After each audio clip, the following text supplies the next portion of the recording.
On March 15th, 44 BCE, Julius Caesar, dictator of Rome, conqueror and visionary, was brutally stabbed to death by a group of senators. They called themselves the Liberators, believing they were freeing Rome from tyranny. But instead of restoring democracy, they unleashed a storm that would consume the Republic forever. What happened immediately after Caesar fell? Who stepped into the power vacuum? And how did the murder of one man lead to the rise of the most powerful empire in history? As Caesar's lifeless body lay on the Senate floor, Rome descended into chaos. His closest allies, including Mark Antony and a young, unknown heir named Octavian, were about to turn Caesar's death into an opportunity for absolute power. Rather than saving the Republic, the assassination of Julius Caesar ignited a brutal struggle for dominance, one that would end in the birth of an empire.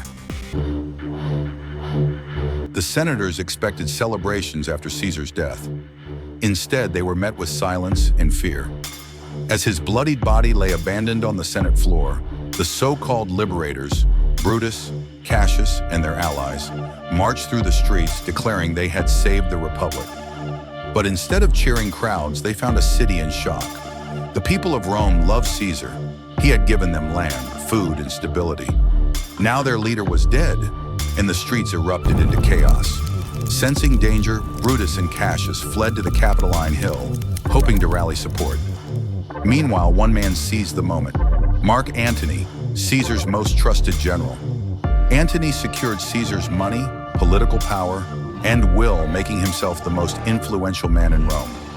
But his true masterstroke? Caesar's funeral. Before the entire city, Antony delivered a speech so powerful, it turned the Roman people into a raging mob, one that would burn the assassins' hopes to the ground. At first, the Senate tried to keep the peace. They declared an amnesty for the assassins, hoping to prevent civil war. But Mark Antony had other plans. Caesar's funeral was the turning point. In front of a massive crowd, Antony read Caesar's will, revealing that he had left money and land to the Roman people. Then, in a moment of raw emotion, he unveiled Caesar's blood-stained toga, pointing at his wounds and naming the men who had betrayed him. The reaction? Absolute fury. The people rioted, burning down the homes of the assassins. Brutus and Cassius, now public enemies, fled Rome, knowing their time was running out. Meanwhile, another key player entered the scene, Gaius Octavius, better known as Octavian. Just 19 years old, he was named Caesar's heir in the will. Many dismissed him as weak, but Octavian was calculating, ruthless, and dangerously ambitious. Realizing they had common enemies, Octavian, Antony, and Lepidus formed the second triumvirate in 43 BCE. Together, they hunted down their enemies, unleashing a wave of executions, including the famous orator Cicero. With their power secured, there was only one thing left to do: eliminate Brutus and Cassius once and for all. Brutus and Cassius had escaped, but they weren't finished yet. They had fled to the eastern provinces, gathering a massive army to challenge the second triumvirate. By 42 BCE, the final showdown was set, the Battle of Philippi. On one side, Brutus and Cassius, leading over 100,000 troops, determined to restore the Republic. On the other, Antony and Octavian, commanding an equally massive force, fighting to avenge Caesar. The first clash was brutal. Cassius, misled by false reports that his army had lost, took his own life. With his co-leader gone, Brutus pressed on, but his forces were pushed back and overwhelmed in a second decisive battle. Seeing no escape, Brutus fell on his own sword, his final words allegedly being, "O wretched virtue, thou wast but a name." With their enemies dead, Antony and Octavian stood victorious. The Republic was now in their hands. But peace would not last.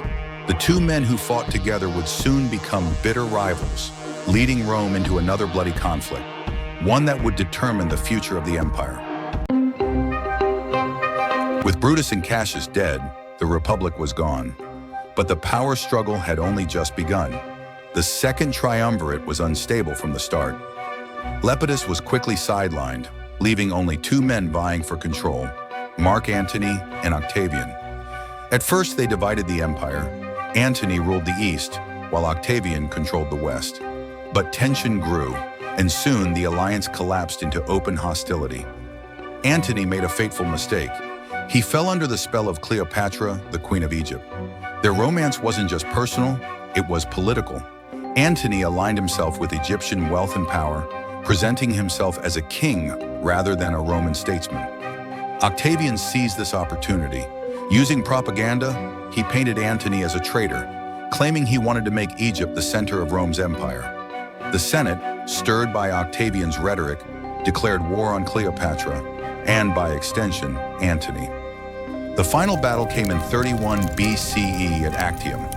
Octavian's navy, led by the brilliant Marcus Agrippa, crushed Antony and Cleopatra's fleet. Defeated, humiliated, and abandoned, Antony and Cleopatra fled to Egypt, where they took their own lives rather than face capture. Now only one man remained standing. Octavian had won. The Republic was dead. An empire was about to rise. With Antony and Cleopatra dead, Octavian was now the undisputed ruler of Rome. There was no one left to challenge him. In 27 BCE, he made a calculated move. Rather than declaring himself a dictator like Caesar, he claimed to restore the Republic.